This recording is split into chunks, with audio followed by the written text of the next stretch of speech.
दोस्तों स्टडी 91 के online platform में आप सभी का बहुत बहुत स्वागत है। दोस्तों आज आप सभी के समक्ष वर्ल्ड ज्योग्राफी यानी विश्व के भूगोल की क्लास लेकर हाजिर हूँ। आज हमारा 233वां लेक्चर। इसके पहले 150 लेक्चर में संपूर्ण इतिहास की क्लास दी गई और 80 लेक्चर 151 नंबर से लेकर 230 लेक्चर तक में हम लोगों ने भारतीय राज्य व्यवस्था पर चर्चा किया।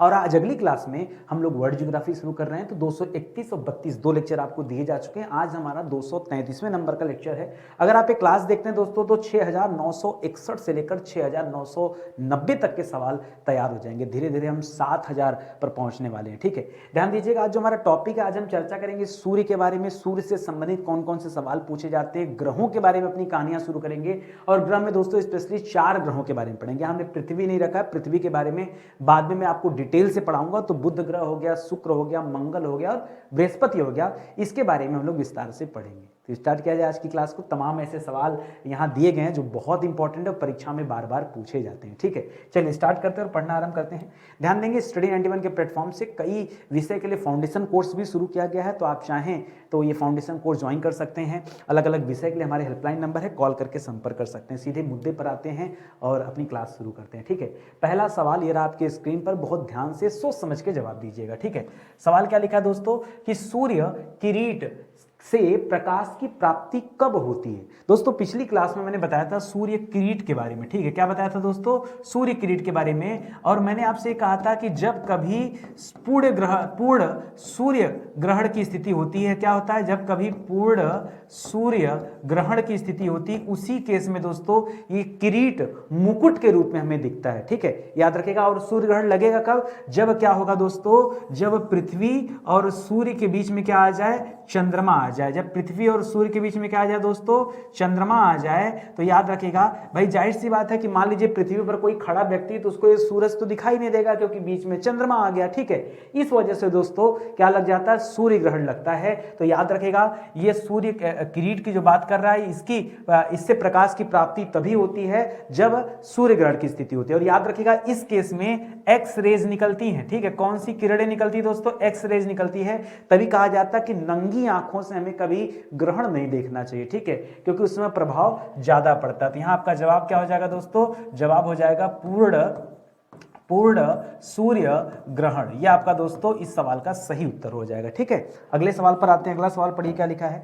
अगला दे रहा है कि सूर्य के प्रकाश को पृथ्वी तक पहुंचने में कितना समय लगता है। ये हम पिछली क्लास में भी आपको बता चुके हैं। अब यहाँ पे आप याद रखिए कुल 3 प्रकार के उत्तर नजर आते हैं। कभी दोस्तों आपको परीक्षा में 8 मिनट मिलेगा। क्या मिलेगा? 8 मिनट मिलेगा। कभी परीक्षा में आपको दोस्तों 500 सेकंड मिल जाएगा। क्या मिल जाएगा? 500 सेकंड मिल जाएगा। या कभी कभी परीक्षा में इन दोनों के बीच का उत्तर मिल जाता। 8 मिनट मतलब 60 सेकंड का 1 मिनट होता है, तो 8 छक 48। ठीक है, यानी 480 सेकंड हो जाएगा। तो 8 मिनट में भैया 480 सेकंड ही हो रहा है। तो यहां लिख के दे देता है एग्जैक्ट जो आंकड़ा है वो है दोस्तों 8 मिनट 19 सेकंड। कितना है दोस्तों? 19 सेकंड। ये एग्जैक्ट आंकड़ा है। तो कुल मिला जुला के यहां आप इस आधार पे देखेंगे तो मिलेगा 499 सेकंड। ठीक है, तो इसीलिए दोस्तों ये 3 तरह के उत्तर हैं। मैंने कहा तीनों बता देता हूं ताकि कभी आपको कोई कंफ्यूजन ना हो। कभी आप ये ना कहिएगा कि नितिन सर ने कुछ नहीं बताया। ये 3 के अलावा कभी चौथा ऑप्शन नहीं मिलेगा। ये सब लगभग एक दूसरे के समान है दोस्तों, इसको याद रखेंगे। ठीक है, अगला सवाल देखिए। अगला सवाल दे रहा है कि सौर ज्वाला को उत्तरी ध्रुव पर क्या कहा जाता है। उत्तरी ध्रुव क्या है दोस्तों? तो पृथ्वी के सबसे उत्तर में जो हिस्सा है दोस्तों, जो 90 डिग्री पर है दोस्तों एकदम। ठीक है, और याद रखेगा नीचे की तरफ, तो सबसे ऊपर की तरफ जो है दोस्तों उसे उत्तरी ध्रुव कहते हैं। जो नीचे की तरफ है उसे क्या कहते हैं दोस्तों? दक्षिणी ध्रुव कहते हैं। ठीक है, यहीं पर सारी देशांतर रेखाएं आकर मिल जाती हैं, एक बिंदु के समान है। पता है आपको 90 डिग्री की जो रेखा है, 90 डिग्री की जो रेखा है दोस्तों, यह कोई रेखा नहीं है। यह रेखा ना होकर बल्कि क्या है दोस्तों? एक बिंदु है। ठीक है, क्या है दोस्तों? बिंदु। और आप तो जानते हैं कि रेखा का निर्माण किससे होता है? बिंदुओं के मिलने से होता है। मान लीजिए एक रेखा खींचना है तो भाई ढेर सारे बिंदु मिलकर क्या बनाते हैं? रेखा का निर्माण करते हैं ना। तो इसको याद रखेंगे। सौर ज्वाला को उत्तरी ध्रुव पे क्या कहा जाता है? सौर ज्वाला क्या दोस्तों? देखिए सूर्य जो होता है ना, मैं यहां मैप में दिखाता हूं आपको।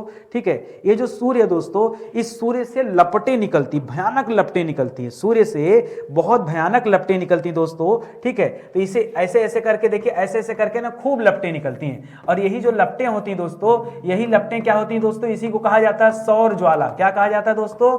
इसी को कहा जाता है सौर ज्वाला, ठीक है, ये क्या है दोस्तों, ये इसी तरह से होता है, देखिए इसकी कुछ आकृति कुछ ऐसे होती है और इसी को क्या कहते हैं, इसे कहते हैं सौर ज्वाला, ठीक है, सौर ज्वाला। ये जो सौर ज्वाला है दोस्तों, ये जब आप उत्तरी ध्रुव से इसे देखते हैं, जब कभी उत्तरी ध्रुव से आप ये सौर ज्वाला देखते हैं तो इसी को एक स्पेशल नाम दिया जाता है, इसे कहा जाता है ऑस्ट्रिया बोरियालिस। क्या कहते हैं दोस्तों, ऑस्ट्रिया नहीं, ऑरोरा बोरियालिस, ऑरोरा बोरियालिस, क्या कहते हैं दोस्तों, अरोरा बोरियालिस कहते हैं, ठीक है। कब, जब इस सौर ज्वाला को आप कहां से देखते हैं, उत्तरी ध्रुव से देखते हैं, तब इसे कहा जाता है। आई बात समझ में। तो यहां जो सवाल हमसे कर रहा है, परीक्षा में पूछेगा तो हमारा जवाब क्या होगा, यही जो हम आपको बताना चाह रहे हैं, ठीक है। तो यहां लिखेगा दोस्तों ऑरोरा बोरियालिस, ठीक है, बोरियालिस, ठीक है। इसके पहले मैंने एक शब्द बोला दोस्तों ऑस्ट्रियालिस, तो ऑस्ट्रियालिस मत करिएगा दोस्तों, उसका नाम है ऑस्ट्रेलिस, ठीक है, और इसे कहते हैं ऑरेरा ऑस्ट्रेलिसिस, ठीक है। तो जिस तरह से ऑरोरा यहां लिखा है या ऑरेरा हो जाएगा, ठीक है। उसी तरह से देखिए सौर ज्वाला जो दक्षिणी ध्रुव से आप नजर आता है, ठीक है, यानी हमारी पृथ्वी के नीचे की तरफ, ठीक है, सौर ज्वाला के दक्षिणी ध्रुव पर क्या कहते हैं दोस्तों, सौर ज्वाला को दक्षिणी ध्रुव पर क्या कहते हैं, तो इसको कहते हैं ऑस्ट्रेलिस, ठीक है, aurora australis, aurora australis, australis, ठीक है, ये है दोस्तों। तो बोरियालिस और ऑस्ट्रेलिस, ये दो आप याद रखेंगे, ये आपके लिए इंपॉर्टेंट है। आई बात समझ में। चलिए आगे बढ़ते हैं, अगला सवाल देखते हैं। कह रहा है सूर्य के धब्बे, जलते हुए गैसों के होल होते हैं, ये सूर्य के धब्बे, इन्हीं को हम सौर धब्बा कहते हैं। क्या कहते हैं दोस्तों, सूर्य के धब्बे, मतलब इसी को हम कहते हैं सौर धब्बा। क्या कहते हैं, सौर धब्बा, ठीक है, स्पॉट होता है सौर धब्बा। कह रहा है इसका तापमान नजदीकी जगहों की अपेक्षा कितना कम होता है। दोस्तों पिछली क्लास में मैंने बताया था आपको प्रकाश मंडल के बारे में, बताया था आपको प्रकाश मंडल के बारे में बताया था, ठीक है। इस प्रकाश मंडल को ही दोस्तों क्या कहते हैं, एक और नाम है फोटोस्फीयर कहा जाता है। क्या कहा जाता है, फोटोस्फीयर भी कहा जाता है। और मैंने बताया था दोस्तों यहाँ का जो तापमान होता है 6000 डिग्री सेल्सियस।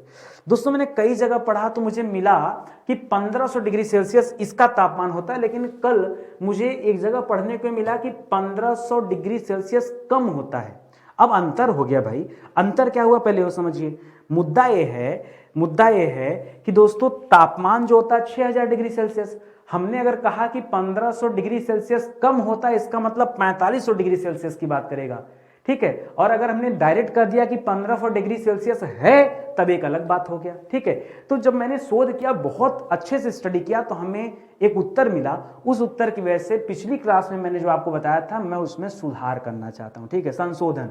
पिछली क्लास में मैंने बताया था कि जो सौर धब्बा होता है वहां पर तापमान कितना होता है, 1500 डिग्री सेल्सियस ना, उसको थोड़ा सा आप अल्टर कर लीजिए, 1500 डिग्री सेल्सियस कम होता है। तो 6000 में 1500 डिग्री सेल्सियस घटाएंगे तो आएगा आपका जवाब। यहां क्या लिखा है, कितना कम होता है, तो क्या बताएंगे, तो 1500 डिग्री सेल्सियस कम होता है। तो आप याद रखेंगे मूलतः जो तापमान होता है बाहरी भाग का जो तापमान होता है 6000 डिग्री सेल्सियस, इसमें से 1500 डिग्री सेल्सियस आप घटा लेंगे तो आपका उत्तर आ जाएगा दोस्तों 4500 डिग्री सेल्सियस। और ये जो सौर धब्बा होता है ये इसका टेम्परेचर होता है, ठीक है। आगे बात समझ में, अब कोई कंफ्यूजन नहीं है ना, हमें अच्छे से पढ़ना है, एक एक पॉइंट। देखिए मैं हमेशा आपको समझाता हूं, मैं आप ही की तरह हूं, कभी कोई कंफ्यूजन हुआ ना तो क्लियर करना जरूरी है, बच्चों को बताना जरूरी है, इतनी अच्छे से आप इस चीजों को ध्यान रखें, ठीक है। चलिए आगे बढ़ें।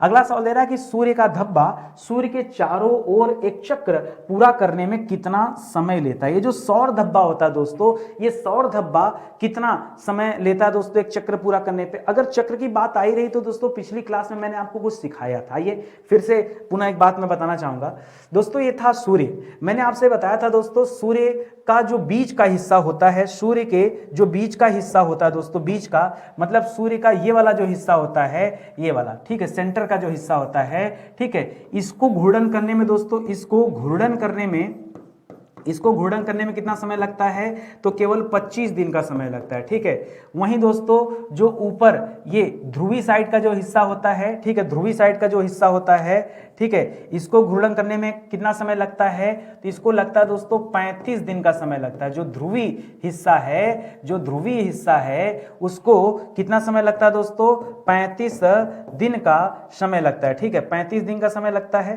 ठीक है, 35 दिन का समय लगता है ध्रुवी को, ठीक है। अच्छा एक चीज देखो मैं भूल गया, ठीक है, जो रोटेशन है दोस्तों वो सूर्य का रोटेशन क्या है दोस्तों, पूर्व से पश्चिम, क्या है दोस्तों, सूर्य जो है यह पूर्व से पश्चिम की तरफ रोटेट करता है। तो पूर्व से पश्चिम की तरफ रोटेट करेगा तो इधर से इधर करेगा ना, ठीक है। तो ये एरो जो मैंने बना दिया गलती से, अब इसको हमको सुधारना पड़ेगा, यही ना, आइए सुधार देते हैं, जरूरी है ना, गलती अपनी जगह है, ठीक है, लेकिन गलती का सुधार होना चाहिए, ठीक है। तो सूर्य का रोटेशन दोस्तों ये इस दिशा में रहेगा, इस दिशा में, ठीक है। अब नहीं क्लियर करेंगे तो बच्चा कैसे ध्यान देगा, छोटी छोटी बातें। इसके अलावा मैंने बताया था दोस्तों सूर्य को परिक्रमा करने में, ठीक है, सूर्य का परिक्रमण काल कितना है दोस्तों, सूर्य का परिक्रमण काल कितना है, तो ये मैंने बताया था दोस्तों सूर्य का परिक्रमण काल है 25 करोड़ वर्ष। कितना है दोस्तों, 25 करोड़ वर्ष ये सूर्य का क्या है, परिक्रमण काल है। ये इतना फैक्ट ऐसा था जो हम लोगों ने पिछली क्लास में डिस्कस किया था, आई बात समझ में। अब जो आज की क्लास का सवाल है उसको जरा ध्यान से समझिए। आज की क्लास में लिखा है कि सौर धब्बा सूर्य के चारों ओर एक चक्र पूरा करने में कितना समय लेता है, तो याद रखेगा दोस्तों ये लेता है 22 वर्ष का समय। कितना समय लेता है, 22 वर्ष का समय लेता है। और यहां भी बता दूं इस 22 वर्ष में भी दोस्तों दो बातें हैं। 11 वर्ष तक दोस्तों यह सौर धब्बा क्या होता है, जो सौर धब्बा होता है, सौर धब्बा, ठीक है, इसका आकार बढ़ता है, ठीक है। सौर धब्बा का आकार क्या होता है दोस्तों, सौर धब्बा का आकार बढ़ता है। और बाकी की 11 वर्ष क्या होता है दोस्तों, इस सौर धब्बे का आकार क्या होता है दोस्तों, घटता है, ठीक है। तो दो बातें हैं, 11 साल तक बढ़ता है और 11 साल तक घटता है। आई बात समझ में, कोई कंफ्यूजन नहीं है ना। देखिए अगर आपने ज्योग्राफी इस तरह से नहीं पढ़ा और इतनी डिटेल में चीजें आपको नहीं पता है तो कहीं ना कहीं कमी है। और मैं आपसे कह रहा हूं जिन बच्चों को ये लग रहा है कि नहीं बहुत आसान सी क्लास है, आप कॉपी कलम लेके बैठो, आप केवल सवाल का उत्तर दे दो भाई, सवाल का उत्तर दे दो, समझ जाएंगे कि आपको चीजें आती हैं। पहले 30 में 30 सवाल का सही जवाब तो दो, ठीक है। चलो आ जाओ आगे बढ़ते हैं, अगले सवाल पर आते हैं। अगला सवाल दोस्तों क्या दे रहा है, अगला सवाल लिख रहा है कि जब सूर्य की सतह पर धब्बा दिखाई पड़ता है तो पृथ्वी पर किस तरह के झंझावात उत्पन्न होते हैं। झंझावात क्या होता है दोस्तों, झंझावात दोस्तों एक तरह से आप कह सकते हैं आंधी, लेकिन यह आंधी जो है दोस्तों ये हवा वाली आंधी नहीं होती है, यह इलेक्ट्रोमैग्नेटिक वेव चलता है। क्या चलता है दोस्तों यहाँ पर, मैग्नेटिक वेव, ठीक है, वेव, ठीक है। इसका मतलब क्या हो गया, यहां कह सकते हैं इलेक्ट्रो माने हो जाएगा विद्युत, मैग्नेटिक माने हो जाएगा चुंबकीय धाराएं, ठीक है। वेव मतलब क्या हो जाता है दोस्तों, धाराएं।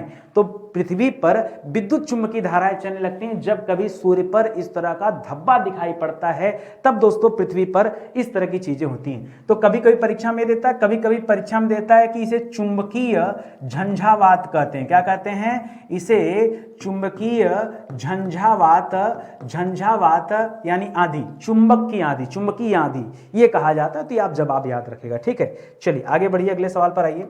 अगला लिख रहा है कि ग्रहों की गति का नियम का पता किसने लगाया। सबसे पहले दोस्तों ग्रहों की गति, आपने दोस्तों इसके अलावा न्यूटन के गतिविषयक का नियम पढ़ा होगा, जिन्होंने 3 नियम दिया था। उसी तरह से ग्रहों के लिए भी कुल 3 नियम है, ठीक है। लेकिन इसे दोस्तों दिया किसने है, तो ग्रहों का नियम दिया है केपलर ने। किसने दिया दोस्तों, केपलर ने। इसलिए इस नियम को केपलर का नियम भी कहा जाता है। और केपलर ने जो 3 नियम दिया दोस्तों, वो 3 नियम कौन कौन से थे, तो पहला नियम था दोस्तों कक्षा का नियम, ग्रहों के कक्षा का नियम, ठीक है। ग्रहों के कक्षा का नियम, जिस तरह से न्यूटन के गति के 3 नियम थे उसी तरह से कक्षा का नियम।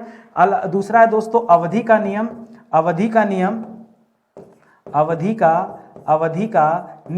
और तीसरा है दोस्तों समान क्षेत्रफल का नियम। क्या है दोस्तों, समान क्षेत्रफल का नियम। ये 3 नियम है दोस्तों क्षेत्रफल का नियम।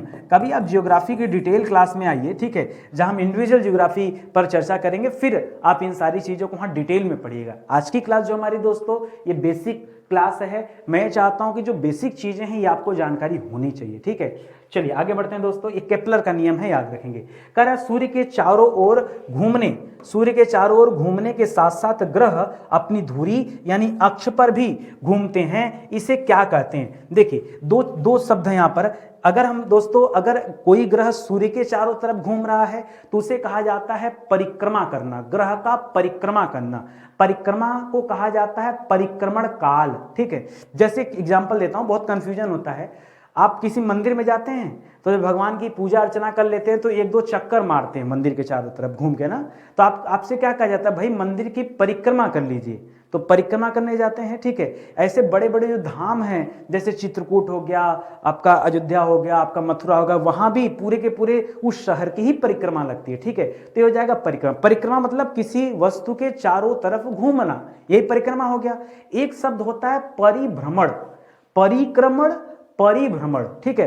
परिभ्रमण किसे कहते हैं? जब कोई व्यक्ति अपने ही धुरी पर, अपने अक्ष पर खड़ा रहकर क्या कर दे? घूम जाए। जैसे मैं ऐसे घूम करके पुनः यहीं पर आपके सामने आ गया, तो हमने क्या कर लिया? ये हमने कर लिया परिभ्रमण। तो परिक्रमण और परिभ्रमण में बहुत अंतर है। यहां क्या पूछ रहा है? कह रहा है सूर्य के चारों ओर घूमने के साथ साथ ग्रह अपनी धुरी पर भी घूमते हैं, उनके धुरी पर घूमने को क्या कहा जाता है? तो याद रखेगा, धुरी पर घूमने को क्या कहा जाता है? परिभ्रमण कहा जाता है, ठीक है। परिभ्रमण किसे कहा जाता है? याद रखेगा, धुरी पर घूमना, ठीक है। और याद रखेंगे दोस्तों इसी तरह से परिक्रमण किसे कहा जाता है? परिक्रमण किसे कहा जाता है? तो चक्कर लगाना। परिक्रमण किसे कहा जाता है दोस्तों?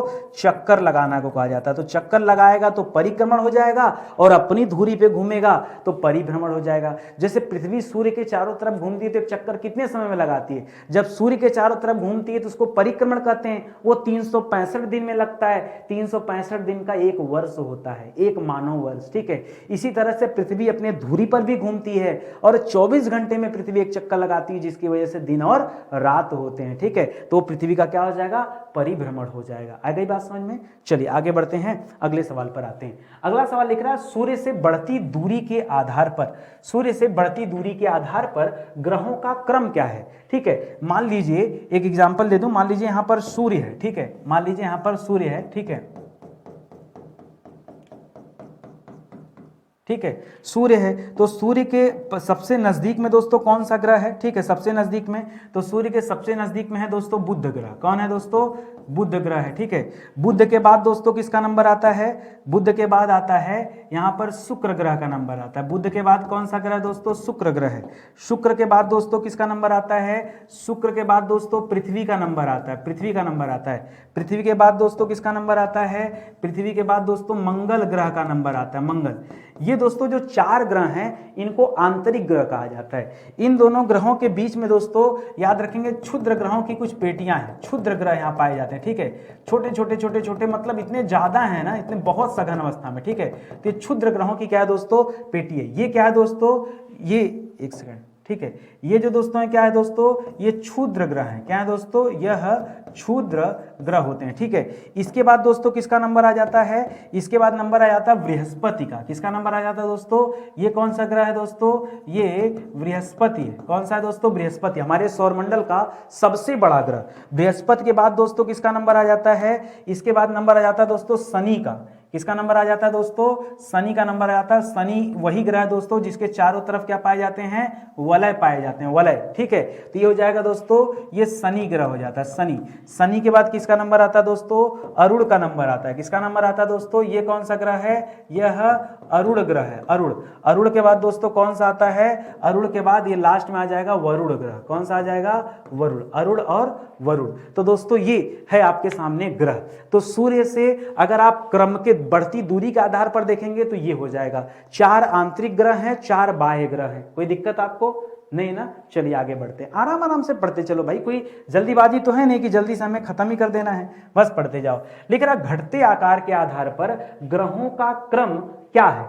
घटते आकार के आधार पर देखिए, यहां अभी तक जो आपने किया दोस्तों वह क्या था? वो दोस्तों सूर्य से दूरी के आधार पर, कौन नजदीक और कौन दूर है आपने ये पढ़ा। अब दोस्तों घटते आधार के आधार पर तो सबसे बड़ा ग्रह जो है दोस्तों कौन सा है? याद रखेंगे सबसे बड़ा ग्रह है। अब यहां मैं डायरेक्ट लिख दूं, अच्छा ऐसे ही लिख देता हूं, सबसे बड़ा ग्रह दोस्तों कौन सा था? बृहस्पति ग्रह था, सबसे बड़ा बृहस्पति ग्रह था। बृहस्पति के बाद दोस्तों कौन सा ग्रह था?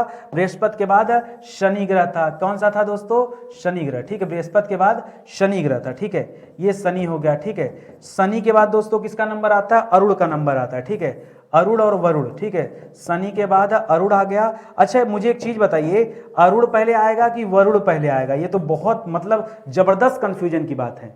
ये बच्चों को पता है कि सौरमंडल का सबसे बड़ा ग्रह बृहस्पति है, दूसरे नंबर पर शनि है, ठीक है। अच्छा शनि के बारे में कहा जाता है, शनि को अगर पानी में रख दिया जाए तो शनि तैरता रहेगा, घनत्व के कारण ऐसा होता है। तो अरुण और वरुण की बात आएगी दोस्तों तो क्या हो जाएगा?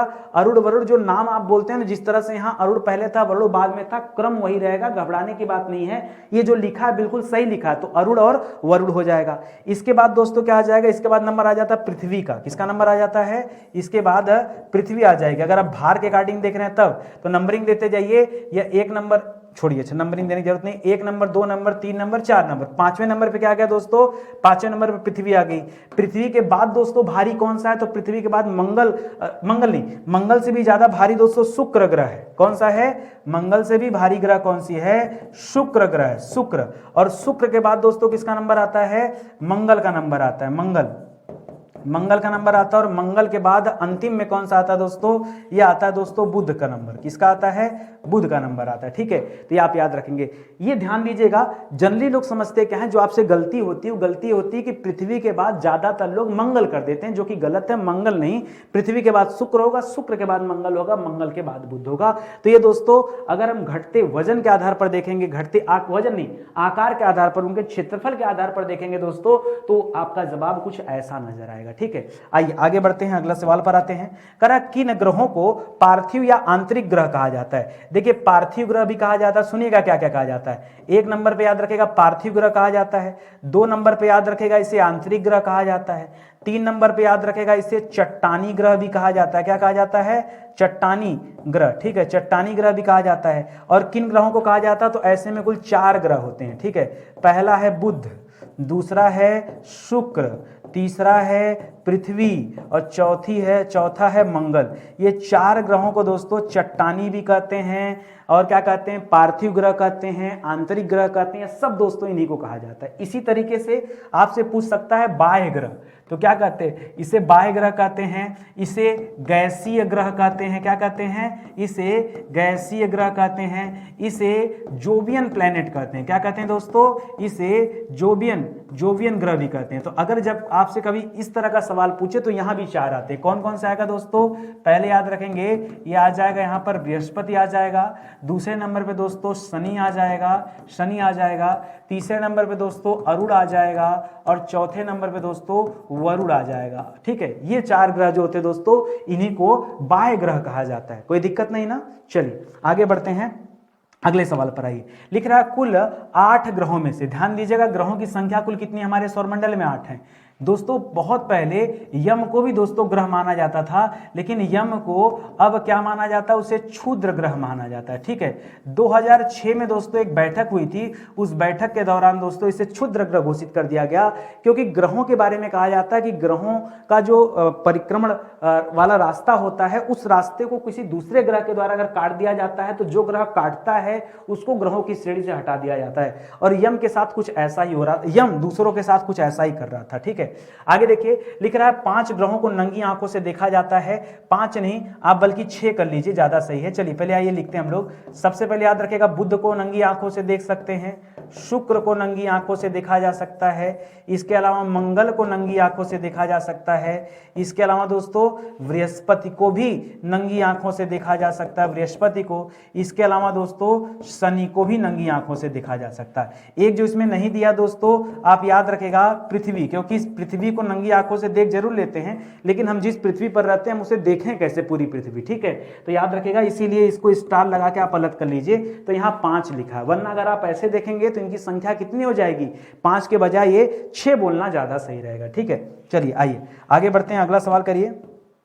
अगला सवाल दे रहा है कि सौरमंडल का सबसे छोटा ग्रह कौन सा है। ठीक है, दो चीज यहां पर याद रखेगा, सबसे छोटा भी ग्रह यही है और सूर्य के सर्वाधिक नजदीक ग्रह। ठीक है, सूर्य के सर्वाधिक नजदीक ग्रह। ठीक है, सूर्य के सबसे ज्यादा करीब दोस्तों कौन है, तो याद रखेगा सबसे ज्यादा करीब जो ग्रह है इसी को क्या कहते हैं, बुध ग्रह है। ठीक है, और बुध ग्रह को और किस नाम से जानते हैं, तो मरकरी कहा जाता है। बुध को क्या कहा जाता है दोस्तों, मरकरी के नाम से जाना जाता है। ठीक है, याद रखेंगे। एक चीज बताऊं, अगर अपने सौरमंडल की बात करें और सौरमंडल में सबसे भारी उपग्रह की बात कर लें, सबसे बड़े उपग्रह की बात कर लें, तो दोस्तों बृहस्पति के का एक उपग्रह है जिसका नाम है गैनीमिड। गैनीमिड की बात करें तो गैनीमिड जो उपग्रह है वो बुध ग्रह से भी ज्यादा दोस्तों बड़ा है, आप जान लीजिए। ठीक है, यानी आप कह सकते हैं यहां पर अपने भाषा में इसको लिख दें हम यहां पे कि गैनीमिड और शनि का टाइटन, शनि का उपग्रह है उसका नाम टाइटन, सीधे टाइटन लिखें, टाइटन। ठीक है, देखिए गैनीमिड जो है दोस्तों बृहस्पति का उपग्रह है, टाइटन जो है शनि का उपग्रह है। टाइटन से भी छोटा बुध है। ठीक है, छोटा बुध है। ठीक है, यानी जो बुध ग्रह है दोस्तों, नाम जरूर इसका ग्रह है। देखिए ऐसा थोड़ा है कि चाचा हाइट में छोटे नहीं हो सकते, भतीजा बड़ा हो सकता है, यहाँ कुछ ऐसा ही है, भतीजे बड़े हैं चाचा छोटे हैं। आ गई बात समझ में। तो ये गैनीमेड और टाइटन क्या है दोस्तों, ये भतीजे हैं। हाँ भाई, बुध का भाई बृहस्पति, भाई शनि और उनके पुत्र यानी भतीजे में, तो भाई चाचा भतीजा वाला मामला। चाचा हाइट में थोड़े छोटे हैं और बुध यानी बुध जो चाचा हैं वो छोटे हैं, बाकी गैनीमेड और टाइटन जो है बड़े। तो ये फैक्ट की बात है दोस्तों, इसको आप याद रख सकते हैं। ठीक है, ध्यान दीजिए, स्टडी 91 के प्लेटफॉर्म से कई सारे विषयों के लिए किताब लिखी जा रही है दोस्तों। एक्चुअली जो मेरा पैशन था ना, शुरू से मेरी मतलब अंदर एक इच्छा रही कि नहीं मैं बच्चों के लिए अच्छी किताब लिखूंगा, और उसी पर दोस्तों काम करने की वजह से थोड़ा सा मैं पढ़ाई पर कम फोकस कर पाता हूँ, आपको कम चीज़ें दे पाता हूँ, डिलीवर्ड कम चीज़ें कर पाता हूँ। लेकिन अब एक बार फिर से लग रहा है कि नहीं उतरना चाहिए मैदान में और अच्छे से उतरना चाहिए। तो एक बार फिर मुझे लगता है 2-4 महीने के लिए तो मैं आ ही गया हूँ। 2-4 महीने में आप हमें जितना निचोड़ सकते हैं निचोड़ लीजिए, आपको हमसे जो पढ़ना है पढ़ सकते हो। ठीक है, पैसे में, फ्री में, जैसे आपकी इच्छा चाहे। बाकी किताबें एक नंबर की है, जो किताब आप परचेज करेंगे आपको लगेगा कि जबरदस्त किताब है, हर एक किताब। ठीक है, चलिए आइए आगे बात करते हैं, अगले सवाल पर आते हैं। अगला सवाल दे रहा दोस्तों, सूर्य की परिक्रमा सबसे कम समय में कौन सा ग्रह पूरी करता है। अच्छा, एक सिंपल सी बात बताइए, यहां सूर्य है, ठीक है, तो सूर्य के जो सबसे नजदीक है दोस्तों बुध ग्रह है। तो सिंपल सी बात है, बुध अगर नजदीक है तो इसकी परिक्रमा जल्दी कर पाएगा। बुध की अपेक्षाकृत अगर हम वरुण की बात करेंगे, वो तो सबसे ज्यादा दूर है, तो उसको परिक्रमा करने में भाई और ज्यादा समय लगेगा। तो सिंपल सी बात है, बुध नजदीक है, इस वजह से यह सबसे कम समय में परिक्रमा कर लेता है। और कितने समय में कर लेता है दोस्तों, तो केवल और केवल 88 दिन में। 88 दिन में दोस्तों, पृथ्वी पर जो 88 दिन, लगभग 3 महीने का समय, 88 दिन में दोस्तों यह सूर्य की पूरी परिक्रमा कर लेता है। ठीक है, अच्छा एक चीज, दूसरी चीज दोस्तों मैं यहाँ पे कंफ्यूजन दूर करना चाहता हूं आप सभी का। तमाम लोगों को लगता है कि सूर्य के नजदीक होने की वजह से सर्वाधिक चमकीला होगा। ठीक है, एक सवाल परीक्षा में आता है, सर्वाधिक चमकीला ग्रह क्या देता है सवाल देता है सर्वाधिक चमकीला ग्रह। बच्चा ये सोचता ना कि चमकीले की बात हुई है तो नजदीक में ही तो ही ज्यादा चमक रहा होगा, गलत जवाब है। ठीक है, सर्वाधिक चमकीला ग्रह दोस्तों कौन सा है, शुक्र ग्रह को माना जाता है, बुध को नहीं माना जाता है। ठीक है, ये आप ध्यान दीजिएगा, बहुत अच्छा सवाल है। नजदीक की वजह से आपके मन में कंफ्यूजन होता है, तो मैंने कहा एक बार इसको भी क्लियर कर देता हूं। एक चीज और याद रखेगा, चमक से याद आ गया, अगर हम इसकी बात करें, बुध की बात करें, तो याद रखेगा बुध, सूर्य जो है, सूर्य से कंपैरिजन कर रहा हूं, और इससे सूर्य जो है वो पृथ्वी की अपेक्षाकृत 3 गुना बड़ा है। अगर हम पृथ्वी से कंपेयर करेंगे तो सूर्य के उसके अपेक्षाकृत 3 गुना, नहीं ऐसे नहीं समझिए, सूर्य का आकार नहीं, ऐसे तो आपने पढ़ा होगा 109 पृथ्वी के बराबर सूर्य है। ठीक है, जो बताना चाह रहा हूं पहले वो समझिए, अपने बारे में हम समझ लें। मैं आपको ये कहना चाह रहा हूं, हम पृथ्वी से सूर्य को देखते हैं ना, सूर्य जितना बड़ा नजर आता है, अगर मान लीजिए हम सभी बुध ग्रह पे चले जाएं तो कितना बड़ा सूर्य नजर आएगा, तो जितना हम पृथ्वी से सूर्य को देखते हैं उसका 3 गुना बड़ा, कितना बड़ा, उसका 3 गुना बड़ा सूरज नजर आएगा। जैसे पृथ्वी से देखने पे सूरज इतना नजर आता है तो बुध से देखने पे सूरज इतना बड़ा नजर आएगा। ठीक है, तो याद रखेगा। अब इसको कैसे लिखें अपनी भाषा में, ठीक है, ऐसे लिख देता हूं, बुध से सूर्य का आकार, सूर्य का आकार पृथ्वी की अपेक्षा पृथ्वी की अपेक्षा 3 गुना बड़ा, 3 गुना क्या होता है दोस्तों, बड़ा होता है। अच्छा, अगर 3 गुना बड़ा है और ये नजदीक भी है, तो नजदीक है तो प्रकाश भी तो ज्यादा मिल रहा होगा, तो जो प्रकाश है दोस्तों 11 गुना ज्यादा चमकीला नजर आता है, मतलब सूर्य ज्यादा प्रकाश देता है, ठीक है, ज्यादा प्रकाश नजर आएगा, तो ठीक है 11 गुना चमक बढ़ जाती है सूर्य की, ठीक है। जितना सूरज यहां से चमकता हुआ दिखाई देता है, इसका 11 गुना ज्यादा, अरे बाप रे, सोचो कितना हीट होगा भाई, कितनी गर्मी होगी, ये दोस्तों वहां से नजर आता है। मैं बुध ग्रह की बात कर रहा हूं। हमारी क्लास में आने के बाद ना ऐसा हो ही नहीं सकता कि आपको कुछ नया पढ़ने को ना मिले। अगर मैं कभी क ख ग घ भी आपको पढ़ाऊं ना, तो आप, अगर मैं सोचो कभी मुझे अगर ABCD आपको पढ़ाना, आप कहेंगे क्या सर मजाक कर दिए क्या, ABCD पढ़ाएंगे और ऐसा हो ही नहीं सकता कि हमको ना आता हो। फैक्ट की बात बताऊं, ABCD में दोस्तों 1 से लेकर 1 2 3 4 5 6 7 8 9 10 करते आप 99 तक चले जाओ, आपको कहीं ABCD का यूज नहीं मिलेगा। और बताओ, फैक्ट होता है। तो पढ़ाने का मतलब कि टीचर ऐसी क्या बातें बताए कि मजा आ जाए पढ़कर।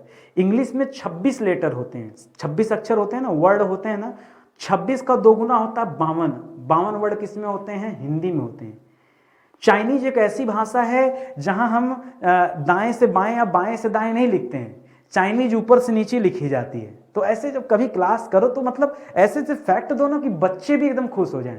तो मेरी क्लास में ऐसा हो ही नहीं सकता कि आपको ये लगे कि नहीं हमने जितना पढ़ा है केवल उतना ही नितिन सर पढ़ा रहे हैं। यहाँ हमेशा आपको कुछ ना कुछ ज़्यादा मिलेगा। आइए आगे बात करते हैं, अगले सवाल पर चलते हैं, फिर और भी चीजें देखते हैं। लिख रहा है सूर्य के चारों ओर बुध का परिक्रमण समय कितना होता है, ठीक है। क्या लिखा है भाई यहाँ पर, सूर्य की परिक्रमा सबसे कम 88 दिन में करता है, बुध करता है, ठीक है, ये बताना था, वही दे दिया अभी परिक्रमण के बारे में।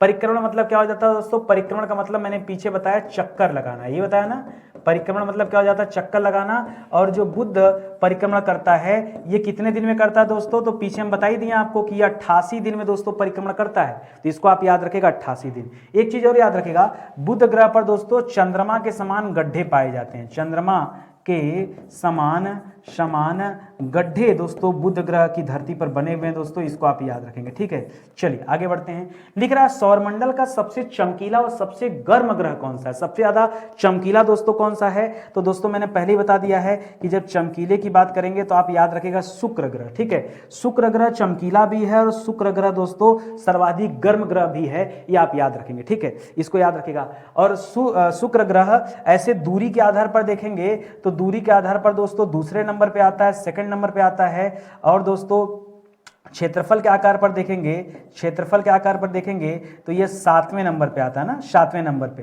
ठीक है, 7वें नंबर पे आता नहीं, 7वें पे नहीं आएगा, 6ठे नंबर पे आएगा, क्योंकि यह उससे भारी माना जाता है ना, मंगल से भारी है, तो यहाँ पे याद रखेगा 6ठे नंबर पे आता है, ठीक है, इसको याद रखेगा।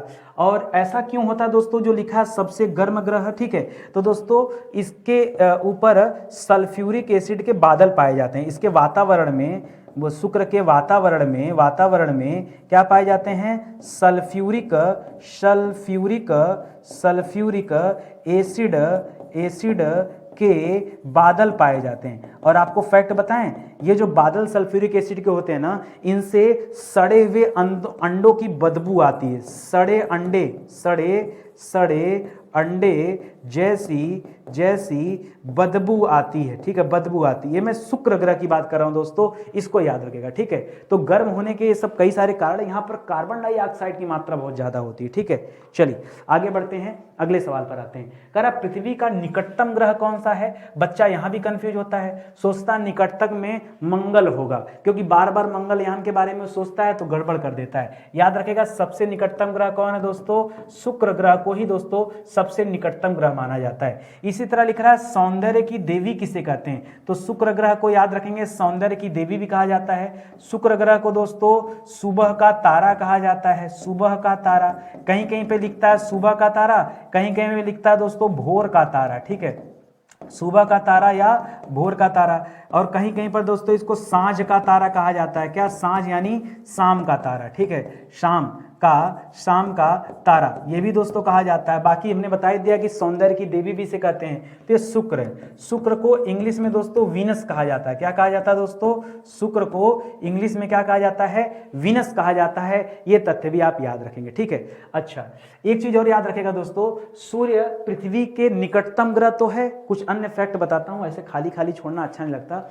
मान लीजिए ये पूछा जाए कि शुक्र पृथ्वी के निकट है, ठीक है, कितनी दूरी है, तब क्या बताएंगे? याद रखेगा दोस्तों, अगर शुक्र और पृथ्वी के बीच दूरी की बात करें, अगर शुक्र और पृथ्वी के मध्य दूरी की बात करें, तो ये जो दूरी है दोस्तों, ये जो दूरी है यह 61 मिलियन किलोमीटर है। कितना है दोस्तों? 61 मिलियन किलोमीटर है, ठीक है। किसकी दूरी? शुक्र और पृथ्वी के बीच की दूरी कितनी है दोस्तों? 61 मिलियन किलोमीटर है। और आपको जान के हैरानी होगी कि दोस्तों अब तक 46 अंतरिक्ष अभियान किए जा चुके हैं शुक्र पर, ठीक है, अंतरिक्ष अभियान, जबकि यहाँ है कुछ नहीं, लेकिन उसके बावजूद भी दोस्तों 46 अंतरिक्ष अभियान। आज तक किसी अन्य ग्रह पर इतने अंतरिक्ष यान नहीं किए गए। और सबसे बड़ी खुशी की बात आपको बता दूं कि दिसंबर 2024 में, ठीक है, भारत जो दोस्तों शुक्रयान भेजने वाला है, शुक्रयान, ठीक है, शुक्रयान 1, ठीक है, ये दोस्तों भारत भेजने वाला है। और नासा की बात कर दें कि भैया नासा इस समय कहाँ खोया है, तो नासा जो है दोस्तों, नासा का प्लान है 2028 से 30 के दौरान, ठीक है, वो 2 मिशन यहाँ पे भेज रहा है। एक तो दोस्तों भेज रहा है डाविंसी प्लस, क्या नाम है? डाविंसी प्लस, नाम सुना होगा। और दूसरा है वेरिटास, ठीक है, डाविंसी प्लस और वेरिटास मिशन, ये नासा के द्वारा भेजा जा रहा है, लेकिन बहुत समय बाद। अरे 2028-30 की बात कर रहा, हम तो 24 में भेज देंगे, ठीक है। तो ये आप याद रखेंगे, बढ़िया बढ़िया सवाल है। यही सब चीजें तो है जो बच्चों को चाहिए।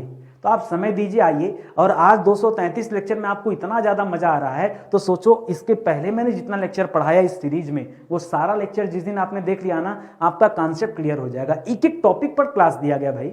चलिए आगे बढ़ते हैं दोस्तों, अगला सवाल देखते हैं। लिख रहा अपने अक्ष पर शुक्र का परिभ्रमण समय कितना है, ठीक है। परिभ्रमण की बात कर रहा है। परिभ्रमण माने क्या होता है दोस्तों? अक्ष यानी धुरी, अक्ष यानी धुरी पर घूमना। तो यानी सीधे सीधे कह रहा है कि ये जो शुक्र ग्रह है, ये है अपने अक्ष पर कितने समय में घूमता है, रोटेट करता है।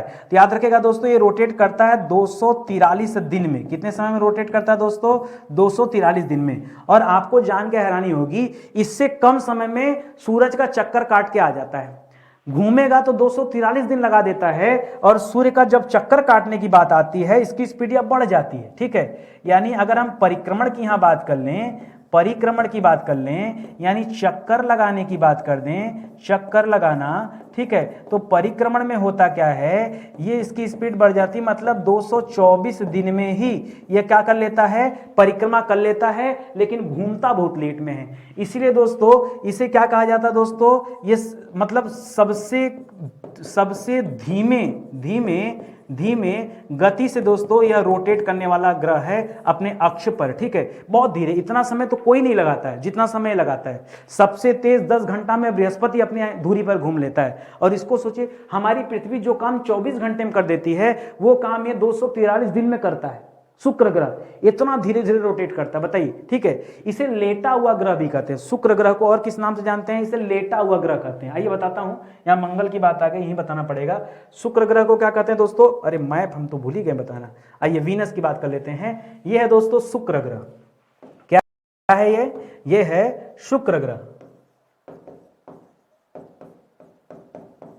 शुक्र ग्रह, ठीक है। और शुक्र ग्रह में क्या क्या चीजें हैं? भारत जो है यह शुक्रयान भेज रहा है, ठीक है। और भारत शुक्रयान कब भेजने वाला है? तो 2024 में। नासा की बात करें तो नासा 2028-30 के दौरान क्या क्या भेजने वाली है? 2 मिशन भेजने वाली है, ठीक है। एक तो डाविंसी प्लस है, डाविंसी प्लस एक मिशन है। दूसरा मिशन कौन सा दोस्तों? दूसरा मिशन है वेरिटास। कौन सा दोस्तों? वेरिटास। इसको याद रखेगा। अगर इसके परिक्रमण की बात कर दें, परिभ्रमण और परिक्रमण दोनों लिखिए पहले, ठीक है। इसके परिभ्रमण की बात कर दें तो यह 243 दिन लगाता है परिभ्रमण करने में। अगर इसके परिक्रमण की बात कर दें, परिक्रमण की बात कर दें तो ये लगाता है कितना समय दोस्तों, 224 दिन में परिक्रमा कर लेता है, ठीक है दोस्तों। इसे क्या कहते हैं, इसे सुबह का तारा कहते हैं।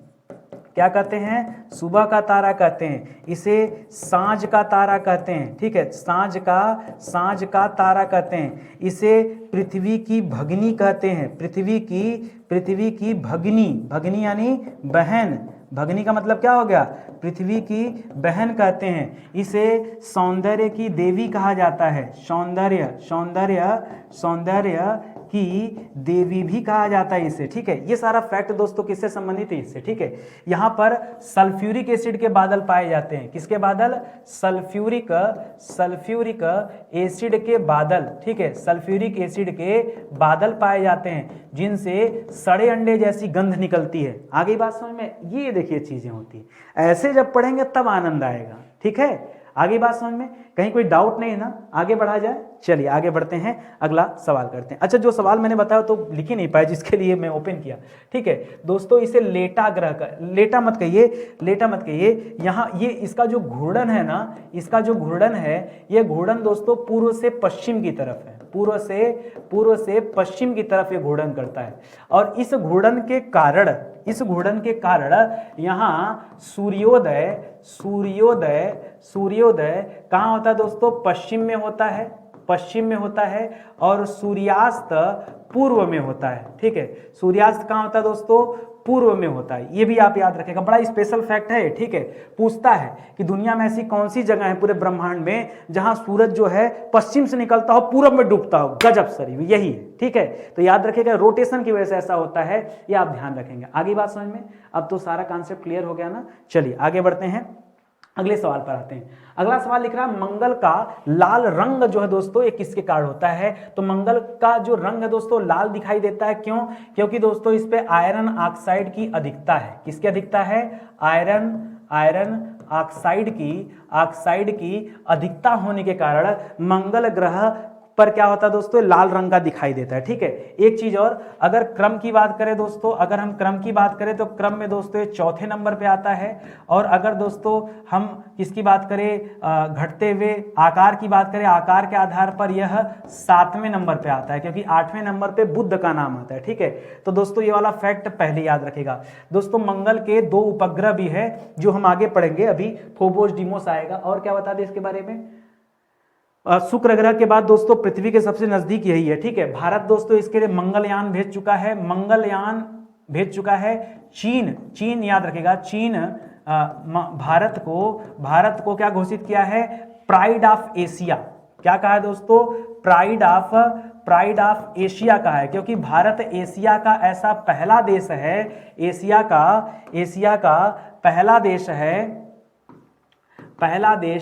पहला देश भारत है जिसने क्या किया दोस्तों, जिसने मंगल मिशन पूरा किया। मंगल मिशन वो भी एक बार में पूरा किया, ठीक है, एक बार में दोस्तों मंगल मिशन पूरा किया, इसलिए इसे प्राइड ऑफ एशिया कहा। और किसने कहा दोस्तों, तो चीन ने कहा प्राइड ऑफ एशिया। लिख रहा है मंगल अपनी धुरी पर चक्र नहीं होता दोस्तों, चक्र नहीं होगा, चक्कर होगा। मंगल अपनी धुरी पर चक्कर लगाना मतलब क्या हो जाएगा, यहां परिभ्रमण की बात कर रहा है, ठीक है, परिभ्रमण की बात कर रहा है, धुरी पर घूमने की बात कर रहा है। तो कितने समय में चक्कर लगाता है, जितने समय में पृथ्वी लगाती है लगभग उतना, थोड़ा सा ज्यादा रहता है, तो 24.6 घंटा, ठीक है, 24.6 घंटे में यह लगा लेता है, ठीक है। एक चीज और, पृथ्वी की अपेक्षाकृत जो ये मंगल है दोस्तों, ये 53% छोटा है। कितना छोटा है दोस्तों, 53% यह छोटा है, यह भी याद रखिएगा, ठीक है। पृथ्वी से 53% छोटा कौन है दोस्तों, मंगल है, ठीक है। 53% छोटा कौन है, मंगल ग्रह है, ये तथ्य भी आप याद रखेंगे। अच्छा, परिभ्रमण तो लिख लिया। मान लीजिए आपसे परिक्रमण भी पूछ दे कि यह अपने द्वारा सूर्य की परिक्रमा कितने समय में करता है, तो पृथ्वी के लगभग 2 साल के बराबर। तो 365 का 1 साल होता है, 2 साल करेंगे तो ये लगभग हो जाता है 687 दिन, ठीक है, 687 दिन में दोस्तों ये अपनी परिक्रमा पूरा करता है, जबकि 24.6 घंटे में ये क्या करता है दोस्तों, अपना परिभ्रमण पूरा करता है, मतलब अपनी धुरी पर घूमता है। ठीक है, आगे बढ़िए अगला सवाल। अगला लिख रहा है सौर मंडल का सबसे ऊंचा पर्वत। ठीक है, सौर मंडल का सबसे ऊंचा पर्वत जिसका नाम है निक्स ओलंपिया। क्या नाम है दोस्तों, निक्स ओलंपिया नाम है दोस्तों। ये निक्स ओलंपिया मंगल ग्रह पर स्थित है। कहां पर है, यह मंगल ग्रह पर स्थित है। निक्स ओलंपिया दोस्तों जो हमारे पृथ्वी पर माउंट एवरेस्ट है उससे 3 गुना बड़ा है। ठीक है, उससे 3 गुना बड़ा कौन है दोस्तों, ये निक्स ओलंपिया है। ठीक है, मतलब जितना बड़ा माउंट एवरेस्ट है, माउंट एवरेस्ट की ऊंचाई कितनी है, 8,848 मीटर, उसका 3 गुना कर देंगे तो ये हो जाएगा 25 किलोमीटर ऊंचा है। याद रखेंगे 25 किलोमीटर ऊंचा है। ठीक है, लेकिन चौड़ाई कम है, चौड़ाई इसकी केवल 553 किलोमीटर चौड़ाई है, जबकि आप हिमालय पर्वत की बात करेंगे तो हिमालय पर्वत 2500 किलोमीटर नहीं 2500 नहीं, लंबाई हो जाएगा ना, तो हाँ चौड़ाई ठीक है, वो लंबाई हो जाएगा। 2500 किलोमीटर लंबा दोस्तों हिमालय, यहाँ लंबाई की नहीं चौड़ाई की बात हो रही है। ठीक है, तो इसको याद रखेगा। एक चीज और, ये जो निक्स ओलंपिया दोस्तों यह एक ज्वालामुखी पर्वत है। क्या है दोस्तों, यह कैसा पर्वत है दोस्तों, तो यह एक ज्वालामुखी पर्वत है। इस तथ्य को भी आप याद रखेंगे। ठीक है, चलिए आगे बढ़ते हैं। लिख रहा मंगल के उपग्रहों के नाम क्या है। ठीक है, मंगल के उपग्रहों के नाम क्या है, तो मंगल ग्रह के दोस्तों 2 उपग्रह हैं। कौन कौन से हैं दोस्तों, एक का नाम है फोबोस, एक का नाम है फोबोस और एक का नाम है डिमोस। क्या नाम है दोस्तों, फोबोस और डिमोस। केवल दो ही उपग्रह हैं। ठीक है, जैसे पृथ्वी के पास एक उपग्रह चंद्रमा है ना, उसी तरीके से मंगल के पास ये 2 उपग्रह हैं। इनको याद रखेगा, फोबोस और डिमोस। ठीक है, इसको याद रखेगा। अच्छा, दोनों के बारे में दोस्तों जो खास रूप से कुछ बातें हैं वो फोबोस के बारे में। फोबोस जो मंगल ग्रह पर स्थित है दोस्तों, ये केवल 6000 किलोमीटर की ऊंचाई पर 6000 किलोमीटर की ऊंचाई पर स्थित है। और इसके बारे में खतरनाक बात बता दूं दोस्तों मैं, यह हर साल कुछ मीटर नीचे आ रहा है, मतलब मंगल ग्रह की दिशा की तरफ आ रहा है। यह प्रत्येक वर्ष 1.8 मीटर मंगल की तरफ आ रहा है, मंगल की तरफ आ रहा है। अगर यही हाल रहा, हर साल ये आते गया, तो लगभग 5 करोड़ साल बाद यह क्या हो जाएगा, यह मंगल से टकरा जाएगा। क्या हो जाएगा, टकरा जाएगा। हो सकता है इसका और मंगल दोनों का अस्तित्व समाप्त हो जाए, या हो सकता है यह टकराकर छोटे छोटे टुकड़ों में बढ़ जाए। जिस तरह से शनि के पास अपना वलय है, कल को मंगल के पास भी अपना वलय हो सकता है। ठीक है, तो मंगल के पास ऐसा वलय बन जाएगा, यह आप ध्यान रखेंगे। ठीक है, चलिए बहुत खास बातें हो गई, आगे बढ़िए। कह रहा है सौर मंडल का सबसे बड़ा ग्रह कौन सा है। सौर मंडल का सबसे बड़ा ग्रह, उपग्रह की बात नहीं कर रहा, ग्रह की बात कर रहा है। तो सबसे बड़ा ग्रह दोस्तों बृहस्पति ग्रह। कौन सा है दोस्तों, सौर मंडल का सबसे बड़ा ग्रह कौन सा है, तो बृहस्पति ग्रह है। इसको याद रखेंगे। ठीक है, अच्छा एक चीज यहां पे और याद रखेगा, बृहस्पति ग्रह के पास कितने उपग्रह हैं दोस्तों, बृहस्पति ग्रह के पास कितने उपग्रह हैं, तो दोस्तों हाल फिलहाल में जो खोज हुआ है उसके अनुसार दोस्तों अब तक 95 उपग्रह इसके पास हैं। कितने उपग्रह हैं दोस्तों, इसके पास कुल 95 उपग्रह हैं। 95 उपग्रह इसके पास हैं। ठीक है, किसके पास दोस्तों, बृहस्पति के पास। और सर्वाधिक उपग्रह किसके पास है दोस्तों, सर्वाधिक उपग्रह किसके पास है दोस्तों, तो 145 उपग्रह दोस्तों ये शनि के पास है। कुछ दिन पहले का आंकड़ा देखेंगे तो शनि को पछाड़ करके बृहस्पति आगे आ गया था, लेकिन आज का आंकड़ा देखेंगे दोस्तों, वर्ष 2024 की बात करें। ठीक है, ये 2024 तक की बात करें, 2024 तक की बात करें दोस्तों, 2024 तक में ये पोजीशन है, इनको याद रखेगा। शनि के पास 145 है, कहीं कहीं पे 146 भी लिखा हुआ है। ठीक है, और बृहस्पति के पास जो है 95 उपग्रह हैं, ये आप याद रखेंगे। ठीक है, आइए आगे बढ़ते हैं। बृहस्पति की खोज दोस्तों किसने किया था, तो बृहस्पति की खोज किया था दोस्तों गैलीलियो ने। किसने किया था, गैलीलियो ने। किसने किया था, गैलीलियो ने इसकी खोज किया था, याद रखेंगे। ठीक है, गैलीलियो ने बृहस्पति का जो सबसे बड़ा उपग्रह था उसका नाम है गैनीमिड। क्या नाम है दोस्तों, गैनीमिड, जो आकार में बुध से भी बड़ा है। उसकी भी खोज दोस्तों किसने किया है, इसी गैलीलियो ने ही किया है। कब किया है दोस्तों, 1610 1610 ईस्वी में। कब किया दोस्तों? 1610 ईस्वी में दोस्तों किया है, ठीक है। अच्छा, बृहस्पति ग्रह के अगर हम टेम्परेचर की बात करें दोस्तों, आप कल्पना कीजिए यहाँ का टेम्परेचर 145 डिग्री सेल्सियस माइनस में रहता है। -145 डिग्री सेल्सियस में कैसे जीवन संभव है? वैसे भी दोस्तों एक गैसीय ग्रह है तो जीवन होने की यहाँ कल्पना नहीं की जा सकती है। करा बृहस्पति को अपनी धुरी पर चक्कर लगाने में कितना समय लगता है? तो दोस्तों बृहस्पति ग्रह जो है ये सर्वाधिक तीव्र गति से अपनी धुरी पर चक्कर लगाता है, सर्वाधिक तीव्र। पूरे सौरमंडल में सबसे तेज यही चक्कर लगाता है। केवल 10 घंटे में दोस्तों ये अपना चक्कर क्या कर लेता है? पूरा कर लेता है। जो काम पृथ्वी को करने में 24 घंटा लगता है वो काम इसे करने में 10 घंटा लगता है। तो ठीक है, ये जो 10 घंटा है क्या हो जाएगा? ये हो जाएगा परिभ्रमण। क्या हो जाएगा? परिभ्रमण। इसी तरह से सवाल दे दे परिक्रमण का, तब क्या बोलेंगे कि इसका परिक्रमण साल कितना है दोस्तों? तो याद रखेगा 12 साल, क्योंकि दूरी है ना भाई। चौथे के बाद 5वें नंबर पर इसका नाम आता है, ठीक है। ये दूरी के हिसाब से 5वां ग्रह है और सबसे भारी ग्रह है, ठीक है। आकार में सबसे बड़ा भी है, ठीक है। तो भी याद रखेंगे। तो इसको परिक्रमा करने में दोस्तों कितना साल लगता है? कुल 12 साल लगता है। आगे बढ़िए, अगला सवाल देखिए। लिख रहा है बृहस्पति का सबसे बड़ा उपग्रह कौन सा है दोस्तों? तो पीछे हम पढ़ चुके हैं। बृहस्पति का सबसे बड़ा उपग्रह दोस्तों गैनीमीड, और गैनीमीड की खोज भी दोस्तों गैलीलियो ने ही किया था, ये भी आप याद रखेगा, ठीक है। ये अच्छा सवाल है। अच्छा, आपको एक बढ़िया फैक्ट बताता हूं दोस्तों चमक के बारे में, ठीक है। चमक के बारे में, ठीक है। देखिए हमारे अगर सौरमंडल की बात करेंगे, सौरमंडल की बात करेंगे तो सौरमंडल में सबसे ज्यादा चमक किसके पास है दोस्तों? आपने पढ़ा होगा सूर्य के पास है, क्योंकि सूर्य की वजह से सब चमक रहे हैं। दूसरे नंबर पे दोस्तों याद रखेगा, दूसरे नंबर पे शुक्र ग्रह चमकीला है, ठीक है, क्योंकि इसको सबसे चमकीला ग्रह कहा जाता है। तीसरे नंबर पे दोस्तों चंद्रमा का नाम आता है, और चौथे नंबर पे दोस्तों याद रखेंगे बृहस्पति ग्रह का नाम आता है। बृहस्पति जो है दोस्तों ये चौथा सबसे ज्यादा चमकीला है, ये आप याद रखेंगे। ये आपके लिए बढ़िया सवाल हो जाएगा, ठीक है। सर्वाधिक चमकीले पिंड में दोस्तों इसका नाम आता है। ग्रह मत बोलिए, क्योंकि यहाँ चंद्रमा उपग्रह हो जाएगा, सूर्य तारा हो जाएगा, तो चौथा ग्रह बोलना सही नहीं है, ठीक है। खाली बृहस्पति बोलिए, ज्यादा सही है। एक चीज और, बृहस्पति ग्रह पर दोस्तों एक रेड स्पॉट है, ठीक है। बृहस्पति ग्रह पर, बृहस्पति जो ग्रह है इस ग्रह पर एक रेड स्पॉट है। क्या है दोस्तों? एक रेड स्पॉट बना हुआ है। ये रेड स्पॉट दोस्तों कुछ और नहीं है, यह रेड स्पॉट एक तूफान है। ये एक ऐसा तूफान है जो 100 वर्षों से चल रहा है, 100 वर्षों से चल रहा है, अभी तक ये समाप्त नहीं हुआ। इतना बड़ा तूफान है। और जो रेड स्पॉट है ना, आप कल्पना करो, ये जितना बड़ा तूफान जो दिख रहा है, ये 100 वर्षों जो चल रहा है, ये अकेले पृथ्वी से कई गुना बड़ा है। मतलब इतना बड़ा है ना ये, मतलब पृथ्वी से बड़ा। आप खाली ये कल्पना करो कि जो रेड स्पॉट है ना, ये रेड स्पॉट इतना बड़ा है कि आकार में पृथ्वी से बड़ा है। जितनी बड़ी हमारी पृथ्वी है, ठीक है, यह आकार में यह पृथ्वी से बड़ा है। तो जितनी बड़ी हमारी पृथ्वी है उससे ज्यादा बड़ा तो वहां तूफान चलता है, ये मैं बताना चाह रहा हूं। बृहस्पति ग्रह का उपग्रह गैनीमीड जो दोस्तों एक किस रंग का है? तो याद रखेगा गैनीमीड का रंग है पीला रंग। कौन सा दोस्तों? गैनीमीड किस रंग का है? तो याद रखेंगे पीले रंग का है, इसको याद रखेंगे। कुछ और खास बातें याद रखेगा।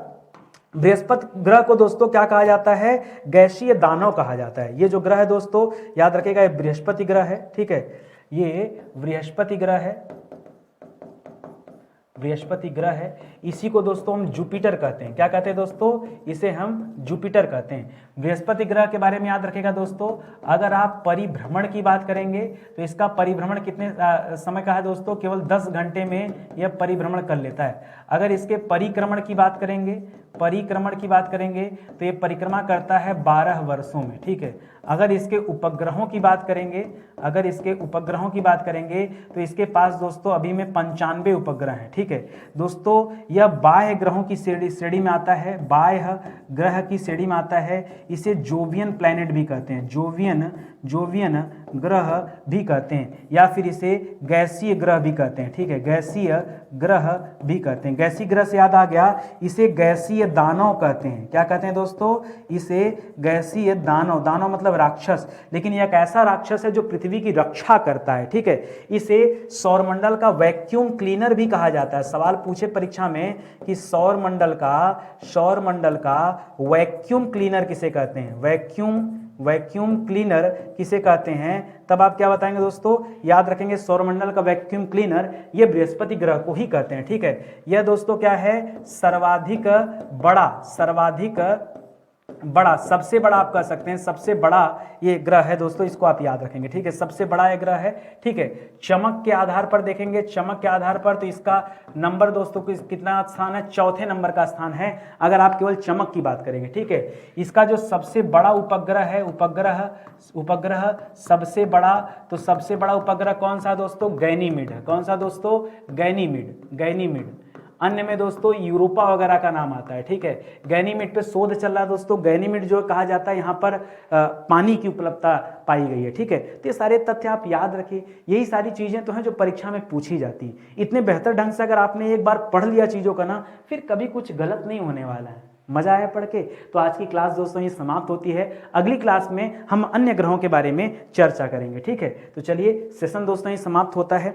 ऐसे बहुत सारे विषय हैं जिनके लिए हैंड रिटन नोट्स जारी किया गया, तो नोट्स भी अवेलेबल है, किताबें अवेलेबल है, कोर्स अवेलेबल है, फ्री में क्लासेस दी जा रही, ये सारी चीज़ें भी अवेलेबल हैं। तो आप मौका दीजिए, जुड़िए हमारे साथ। और अगर वीडियो अच्छा लग रहा हो तो प्लीज़ हाथ जोड़कर निवेदन है कि लाइक कीजिए और शेयर कीजिए। पढ़ाई से दूर मत भागिए। अभी मैंने एक नई क्लास शुरू किया है, रात में 10 बजे एक स्पेशल क्लास है जहां हम सामाजिक मुद्दों पर चर्चा करते हैं। नए नए विषय पर मैं शोध करके डेली आपको कुछ ना कुछ नया देते रहूँगा। तो 10 मिनट की क्लास होगी, बहुत लंबी क्लास नहीं होगी, केवल 10 मिनट की क्लास होगी। अगर 10 मिनट समय रहे तो रात में 10 बजे मुलाकात करिए नितिन सर से, बाकी तो आपकी मर्जी है। ठीक है, क्लास अच्छा लगा हो दोस्तों तो लाइक करिएगा, शेयर कीजिएगा, कमेंट जरूर कीजिएगा कि कैसी लगी क्लास पढ़कर। ठीक है, मिलते हैं अगले लेक्चर में, तब तक के लिए बहुत बहुत धन्यवाद आपका। जय हिंद, जय Bharat. Thank you so much.